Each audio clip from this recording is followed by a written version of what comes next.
Doctor గారు అరుణ గారు ఇలా అడుగుతున్నారు. మా బాబు వయసు 2.5 నెలలు. బాబు పాలు బాగానే తాగుతాడు. యూరిన్‌కి, మోషన్‌కి బాగానే వెళ్తున్నాడు.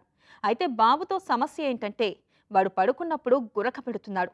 వాడు అలా గురక పెడుతున్నప్పుడు ఒక 15 నిమిషాలు ఒక వైపుకి తిప్పి పడుకోబెడితే గురక తగ్గుతుంది. మా బాబు సమస్యని ఎలా అర్థం చేసుకోవాలి? వాడికి గురక ఎలా తగ్గుతుంది?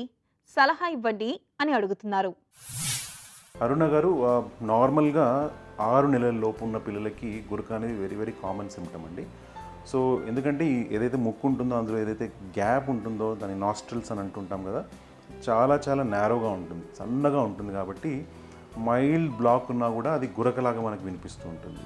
సో అదే గురక చెస్ట్లో కూడా స్ప్రెడ్ అవ్వడం వల్ల ఎక్కువగా ఉన్నట్టు మనకి అనిపిస్తూ ఉంటుంది. చాలామంది తల్లులు డాక్టర్ దగ్గరికి సలహా తీసుకుంటూ ఉంటారు దీనికి సంబంధించి. ఇది చాలా సింపుల్ ఇష్యూ. ఇందులో మేజర్గా చేయవలసింది లేదా ట్రీట్మెంట్ ఇవ్వాల్సింది ఏమీ ఉండదు. సింపుల్ నేజల్ డ్రాప్స్ దొరుకుతాయి, దాన్ని సలైన్ నేజల్ డ్రాప్స్ అని అంటూ ఉంటాం.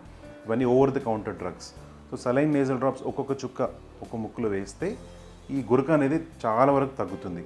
రెండోది మీరు అన్నట్టు పక్కకు పడుకోబెట్టడం లేదా తల సైడ్ కొంచెం ఎత్తు పెట్టి పడుకోబెడితే ఈ సౌండ్ అనేది కొంచెం తగ్గుముఖం పడుతుంది.